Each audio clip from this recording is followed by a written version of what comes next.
Hello guys, अस्सलाम वालेकुम। तो आज जो आप लोगों के साथ में टॉपिक है डिस्कस करूँगी वो हमारे पास है जी, difference between classical mechanics and quantum mechanics. मैं आप लोगों को बताऊँगी क्लासिकल मैकेनिक्स और क्वांटम मैकेनिक्स में क्या डिफरेंस है, मतलब कि हम किस तरह से हमारी क्लासिकल मैकेनिक्स फेल हो गई और फिर फार्मूलेशन हुई क्वांटम मैकेनिक्स की।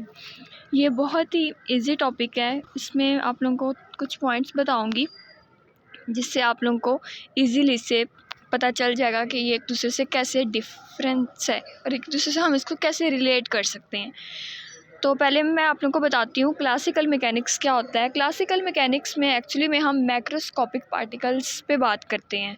मैक्रोस्कोपिक में कौन से आते हैं? वो वाले पार्टिकल्स जिनको हम सीन कर सकते हैं, जिनको हम टच कर सकते हैं, जिनका मैस हमारे पास क्या होता है, नेग्लिजिबल नहीं होता, ठीक है। और मतलब कि मेजरेबल वेलोसिटी होती है हमारे पास, और पार्टिकल्स में भी large size, considerable mass, measurable velocity. Just like that मैंने आप लोगों को अभी बताया है। इसकी एग्जांपल में हम लोग ले सकते हैं, क्लासिकल में बड़े ऑब्जेक्ट्स की हम बात करते हैं, ठीक है। हम इसमें क्या करते हैं, जैसे कि प्लैनेट्स, स्टार्स, ये सारी इसकी एग्जांपल्स हैं। तो अब ये जो हमारे पास क्लासिकल मैकेनिक्स होता है, क्लासिकल मैकेनिक्स होती है बेस्ड करती है particular nature of an object पे, ठीक है। ये डुअल नेचर नहीं रखती। जब हम बात करेंगे क्वांटम मैकेनिक्स की तब उसमें डुअल नेचर होगी, लेकिन जब हम क्लासिकल की बात करेंगे उसमें सिर्फ हमारे पास पार्टिकल नेचर आएगा। तो अब जब भी हम क्लासिकल मैकेनिक्स को डिस्क्राइब करते हैं तो उसमें हम कुछ भी मेजर करते हैं 100% एक्यूरेसी आती है। जस्ट लाइक दैट हमारे पास एक पार्टिकल है, ठीक है, उसने कुछ टाइम बाद मूवमेंट की है, तो आफ्टर सम टाइम इंटरवल हम जब उसकी वेलोसिटी फाइंड आउट करेंगे हम बिल्कुल एक्यूरेट 100% एक्यूरेसी के साथ फाइंड आउट करेंगे।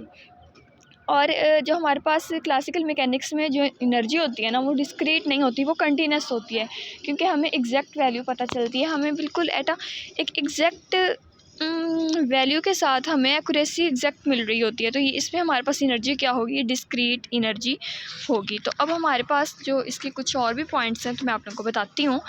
उसमें क्या आ जाता है, आइंस्टाइन ने क्या कहा था? आइंस्टाइन ने कहा था energy can be converted into matter and matter can be converted into energy.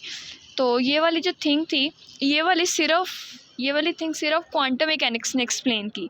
इसको ये जो क्लासिकल मैकेनिक्स है वो फेल होगी, वो इसको नहीं एक्सप्लेन कर पाई, इसीलिए हमारे पास एक फेलियर पॉइंट है किसका, एनर्जी मैटर रिलेशनशिप का।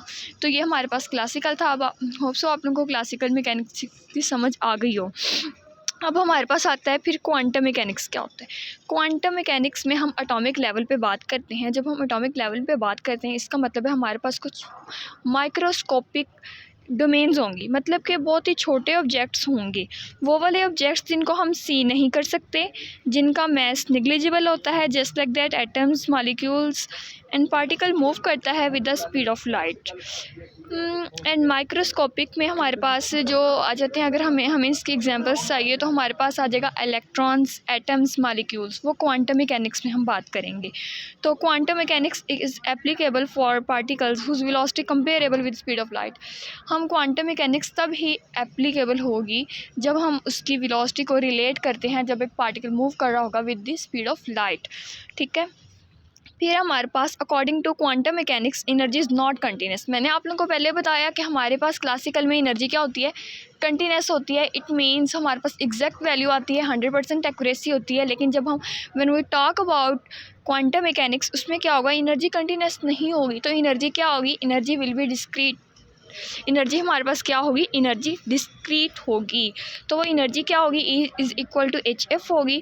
अब मैं आप लोगों को बताती हूँ डिस्क्रीट और कंटिन्यूस में क्या डिफरेंस है। डिस्क्रीट में हमारे पास एग्जैक्ट वैल्यू नहीं मिलती, जस्ट लाइक दैट कुछ भी मिल सकती है, 2 3 4 5 6 रैंडम वैल्यू भी मिल सकती है। लेकिन कंटिन्यूस वैल्यू में हमें बिल्कुल एग्जैक्ट वैल्यू मिलेगी। लाइक 1 है तो 1.1, 1.2, 1.3 एंड सो ऑन, इसी तरह से। उसके बाद आ जाता है हमारे पास इसमें डुअल नेचर होती है, उसमें just particle nature of wave था, इसमें क्या है डुअल नेचर है। डुअल नेचर से क्या मुराद है, जो हमारे पास ऑब्जेक्ट होगा वो बिहेव कर सकता है वेव के साथ भी और पार्टिकल के साथ भी। वो क्या कर सकता है, बिहेव कर सकता है। एज अ वेव भी बिहेव कर सकता है ऑब्जेक्ट और एज अ पार्टिकल भी कर सकता है। ठीक है, अब इसमें उसमें तो 100% एक्यूरेसी होती थी। एक ऑब्जेक्ट मूव कर रहा है, दूसरे पॉइंट पे गया है, हम आफ्टर सम टाइम इंटरवल हम उसकी वैल्यू फाइंड आउट कर सकते हैं 100% एक्यूरेसी के साथ। लेकिन यहाँ पर नहीं कर सकते, हम अनसर्टेन होते हैं, हमें प्रोबेबिलिटीज़ मिलती हैं, 100% एक्यूरेसी नहीं होती क्वांटम मैकेनिक्स में। एंड मैंने आप लोगों को पहले बताया, आइंस्टाइन ने क्या कहा था, energy can be converted into matter and matter can be converted into energy. तो ये सक्सेसफुली एक्सप्लेन किसने किया था, ये क्वांटम मैकेनिक्स ने किया था, इसको क्लासिकल मैकेनिक्स ने नहीं किया था। तो ये पॉइंट्स थे हमारे पास। अगर आप लोगों को कुछ समझ नहीं आया तो आप लोग मुझसे कमेंट सेक्शन में पूछें, तो मैं आप लोगों को ज़रूर रिस्पॉन्स दूंगी। और थैंक यू सो मच।